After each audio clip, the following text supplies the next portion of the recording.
और स्वागत है आपका फियरलेस मंत्र यूट्यूब चैनल पे। साथियों, यूपी ट्रिपल लेखपाल और अन्य भर्तियों के बारे में इस हम वीडियो में बात करेंगे।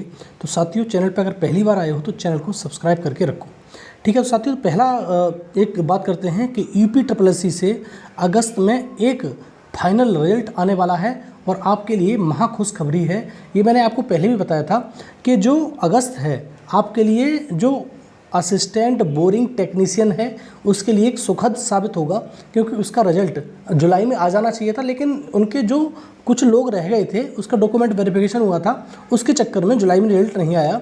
लेकिन अब इसका आपका रिजल्ट अगस्त में आपको देखने को मिल जाएगा। ठीक है। अगस्त में इंतज़ार करना है आपको। अगस्त लास्ट तक, मतलब उससे पहले भी आ सकता है, लेकिन अगस्त लास्ट तक 30 अगस्त तक आपको इंतज़ार करो, आपका रिजल्ट आपके समक्ष होगा। 31 का महीना होता है, लेकिन 30 तक आपसे पहले रिजल्ट आपका आ जाएगा। ठीक है साथियों। और देखो साथियों, एक चीज़ और मैं बता दूं, पीईटी 2022 है उसमें पहले तो ये बात चल रही थी, तुम्हारा ये आयोग ये सोच रहा था कि हमारी जो जेई की जो नई भर्ती है, जूनियर इंजीनियर की जो नई भर्ती है, उसे हम पीईटी 2023 से दें। लेकिन पीईटी 2023 में देरी होने के कारण, मतलब अब देरी होगी, सीधी बात है, आज अक्टूबर नवंबर में इसका पेपर होगा, उसके बाद कम से कम आप मान लो कि 2.5 से 3 महीने का समय लगेगा जब रिजल्ट आएगा। तो आप मान लो कि दिसंबर, जनवरी, फरवरी हो जाएगी, तो उस टाइम तक तो आचार संहिता लग जाएगी। तो इसी कारण से एक नया नोटिफिकेशन भी आपको देखने को मिलेगा। जेई 2023 में एक जेई की नई भर्ती, जैसे 2018 की भर्ती तो चली रही है समय, ये डॉक्यूमेंट वेरिफिकेशन की भी उसकी डेट आ चुकी है, तो अब आपको नई भर्ती देखने को मिलेगी जेई की। अब आपको नोटिफिकेशन मिलेगा पीईटी 2022 से, और जिसके भी ठीक ठाक नंबर हैं उसका सिलेक्शन यहाँ पर हो सकता है, उसका पीईटी में शॉर्ट लिस्टिंग हो सकती है। ठीक है साथियों। तो जेई की जो नई भर्ती है वो इसी पीईटी से आ रही है, तो आपका वो 8वां 9वां नोटिफिकेशन इसी से आएगा। 7 तक तो आ चुके हैं, 8वां आएगा एजीटीए का, और 9वां आएगा तुम्हारा जेई का नोटिफिकेशन। ठीक है। अब साथियों, जो जेई का जो डीबी का स्केड्यूल जारी हुआ है, आपको मालूम है, तो उससे जो लेखपाल भर्ती है उसमें कुछ बेनिफिट होगा या उसके नुकसान होगा। देखो, वैसे तो हकीकत बात यह है कि इसका जो डीबी की डेट होनी चाहिए थी वो लेखपाल की होनी चाहिए थी, क्योंकि बहुत समय इसका गुजर चुका है।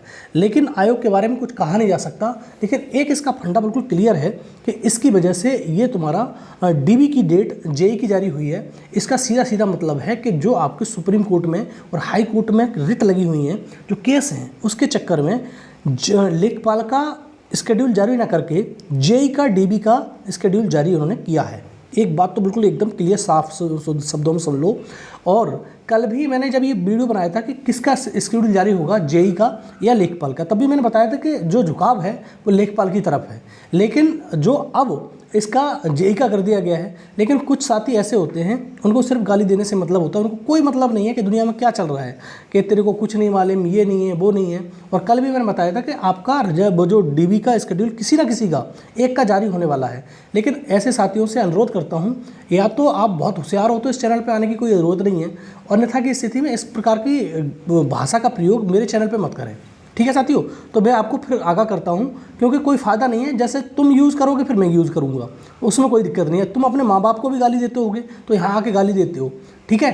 तो जो कमेंट बॉक्स है उसमें अच्छी भाषा का प्रयोग करो। और मैंने कल भी बताया था कि तुम्हारा कोई ना कोई स्केड्यूल जारी हो जाएगा, और जेई का स्केड्यूल आपका जारी हो गया। आपको मालूम है, शाम को ही उसका नोटिस आ गया था। तो ठीक है। अब देखो, जेई के डीबी के स्केड्यूल जारी होने से लेखपाल वालों को थोड़ा सा फायदा होगा, क्योंकि कॉमन छात्र हैं इसमें, बिल्कुल छात्र हैं।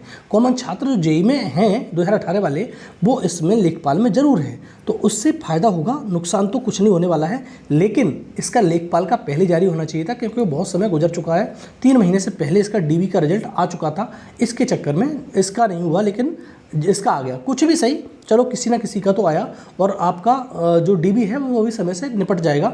उसके जस्ट बाद आपको तैयार रहना है डीबी के लिए, तुम्हारे लेखपाल के लिए। अब देखो, आज की तारीख है 11 तारीख, और आज 11 अगस्त है आज, और 11 अगस्त को आज कोर्ट की केस की सुनवाई है सुप्रीम कोर्ट में। क्या होता है जिससे जल्दी से जल्दी कोर्ट केस निपटे और आपका भी डीबी का स्केड्यूल जारी होना चाहिए। अब साथियों, अगली बात करते हैं कि मुख्य सेविका जो मुख्य सेविका है उसकी शॉर्ट लिस्टिंग।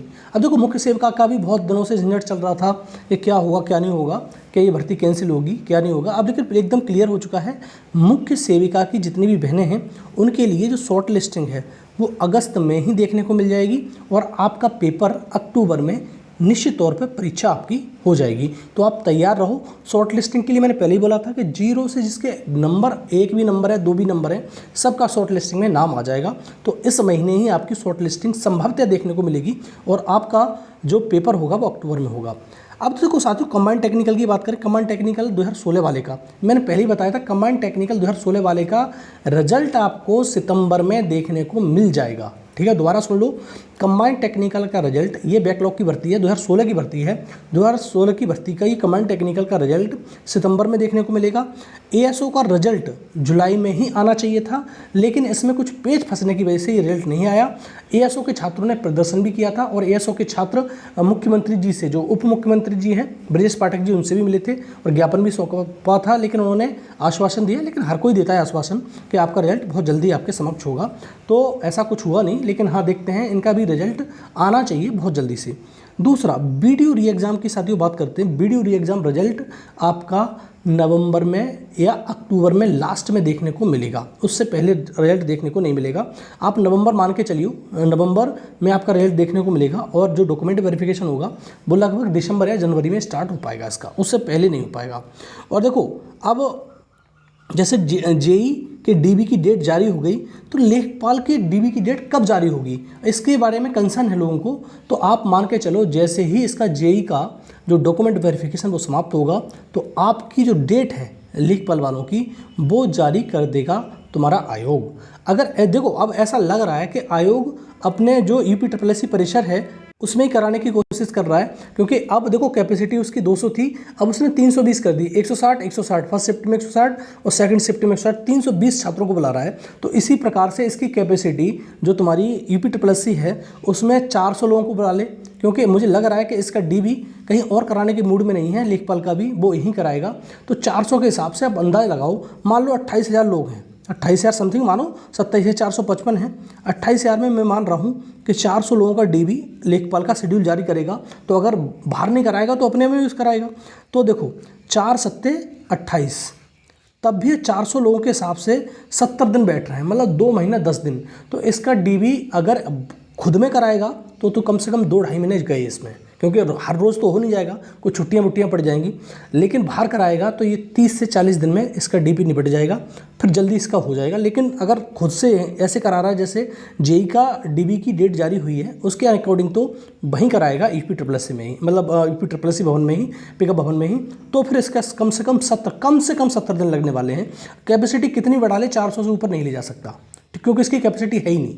अगर हाँ यूपीपीएससी के जो परिसर में पहले ही बताया था प्रीमाइसिस में कराता है, तो मुश्किल से मुश्किल 1 महीने में इसका डीपी निपट जाएगा और बहुत जल्दी आपको जॉइनिंग मिल जाएगी। ठीक है साथियों, तो यही है वीडियो अच्छा लगता है तो लाइक शेयर कर दिया करो साथियों, और चैनल पर पहली बार आए हो तो चैनल को सब्सक्राइब करके अवश्य रखो। ठीक है साथियों, धन्यवाद।